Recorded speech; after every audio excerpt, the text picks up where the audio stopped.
Rough rides, dangerous stations. Although there is no record of the exact number of stations along the Pony Express route, historians estimate that there were about 190. The station's keeper responsibilities included the saddle readiness of a changed horse for the incoming rider and the keeping of an accurate record of the rider's arrival and departure times. The distance between stations determined by the distance a good horse could run at a full gallop over that particular terrain was usually 10 to 15 miles in flat country where the trail was not difficult. Stations were further apart in the mountains, they were closer together. Some of the worst locations in terms of access to national resources and vulnerability to Indian attack were between Salt Lake City and Carson City, Nevada. But it was dangerous working in any of the isolated, indefensible cabins, most of which could be easily overrun.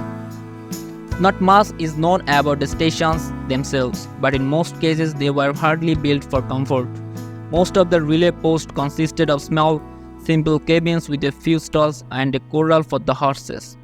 All but the best stations had dirt floors, glass windows were unknown, and the furniture often consisted of empty wooden crates. Food at the small station was little more than sufficient to keep the workers from starvation. Cured meats, dried fruits, flour for bread baked in an open fire, molasses, pickles, coffee, and cornmeal. The home stations were much bigger with extra sleeping quarters for a couple of riders. Here a rider could eat at a more leisurely pace, chat with the station keeper and his assistants, and above all get a good rest in preparation for his next demanding trip. Runs were usually about 75 to 100 miles long, during which the rider changed horses from 4 to 7 times. Home stations were established along the route every 75 miles. The exact placement was determined by the terrain and, where possible, by the availability of an already established facility, such as a fort or a stagecoach stop. Like relay stations, home stations had horse stalls and a corral. When the rider arrived at a home station, he removed the mochila from his horse and threw it over the saddle of the fresh horse, and the new rider would leap into the saddle and be off. For the first few weeks of the service, riders carried a rifle as well as a pistol. However, it soon became apparent that rifles were too heavy and awkward to be practical, so the riders stopped carrying them. Some riders carried horns to signal the relay station of their approach.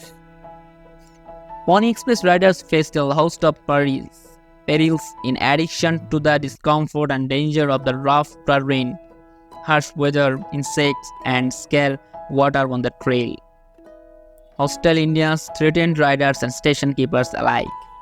Indeed, in the spring and summer of 1860, the Pony Express found itself in the middle of the Pyramid Lake War with the Paiute people in Nevada, a conflict that is believed to have begun at Williams Station about 30 miles east of Carson City on the Carson River.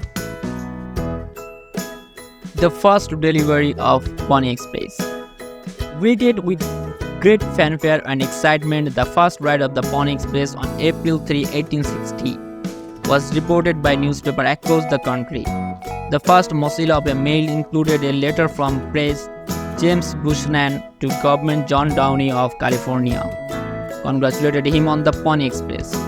40 riders participated in the express first print across the country, which ended in downtown Sacramento of 5:45 p.m. on April 13.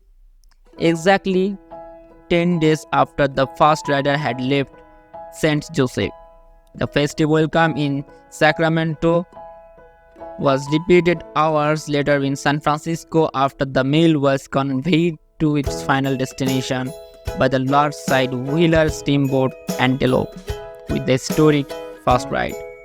The Pony Express fulfilled its promise to get the mail from St. Joseph to San Francisco in 10 days. Never before in history had letters been delivered over such a distance so quickly. So, if you enjoyed this journey through story, don't forget to like, subscribe and hit that notification bell so you never miss an episode of American Wild West. Share your thoughts and your favorite Wild West show memories in the comments below.